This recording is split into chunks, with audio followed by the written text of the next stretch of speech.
বিশ্বকাপে আবারও ভরাডুবি বাংলাদেশের। ইংল্যান্ডের বিপক্ষে হারের ক্ষত শুকাতে না শুকাতেই এবার কিউইদের সামনে গুড়িয়ে গেল নিগার সুলতানা জ্যোতির দল। 228 রানের সাধ্যের ম্যাচে অল আউট মাত্র 127 রানে। ব্যাট হাতে একের পর এক ধস, রুবাইয়া, শারমিন, জ্যোতি, কারও ব্যাটে নেই প্রতিরোধ। নিউজিল্যান্ডের পেস আক্রমণের সামনে যেন একেবারেই অসহায় টাইগ্রেসরা। প্রশ্ন একটাই, কোথায় হারিয়ে গেল সেই লড়াইয়ের মনোভাব? এ হারের পেছনে কি ছিল মূল কারণ? চলুন দেখে নিই বিস্তারিত।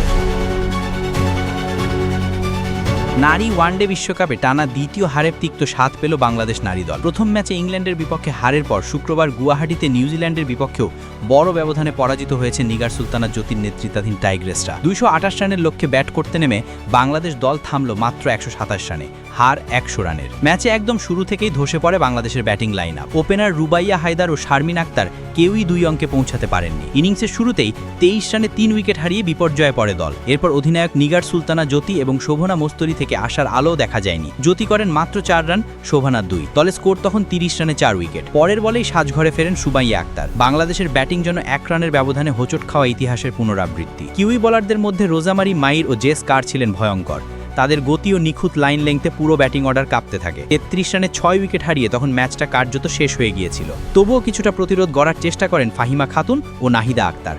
দুজনের 33 রানের জুটি কিছুটা আশা সঞ্চার করেছিল, কিন্তু সেটাও বেশিক্ষণ টেকেনি। নাহিদা 17 রানে আউট হলে দলের স্কোর দাঁড়ায় 66 রানে। এরপর রাবেয়া খানকে সঙ্গে নিয়ে আবারও ব্যাট চালান ফাহিমা। দুজন মিলে হারের ব্যবধান কিছুটা কমানোর চেষ্টা করেন। ফাহিমা খাতুন শেষ পর্যন্ত দলের সর্বোচ্চ 34 রান করে বিদায় নেন। রাবেয়া করেন 25 রান। তাদের এই ছোট্ট লড়াই ছাড়া বাকি সবাই ছিলেন ব্যর্থ। শেষ পর্যন্ত নির্ধারিত 50 ওভারের আগেই অল আউট হয়ে যায় বাংলাদেশ। নিউজিল্যান্ডের হয়ে জেস কার ও লিয়া তাহুহু নেন 3টি করে উইকেট, যাদের পেসে একের পর এক উইকেট হারিয়েছে টাইগ্রেসরা।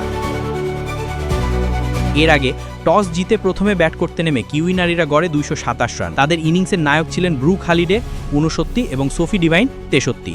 ইনিংসের শেষ দিকে ম্যাডি গ্রিন যোগ করেন মূল্যবান 28। বাংলাদেশের হয়ে সবচেয়ে সফল বোলার ছিলেন রাবেয়া খান, তিনি নেন 3টি উইকেট। এই হারের ফলে টানা দ্বিতীয় ম্যাচে পরাজয়ের মুখে বাংলাদেশ নারী দল।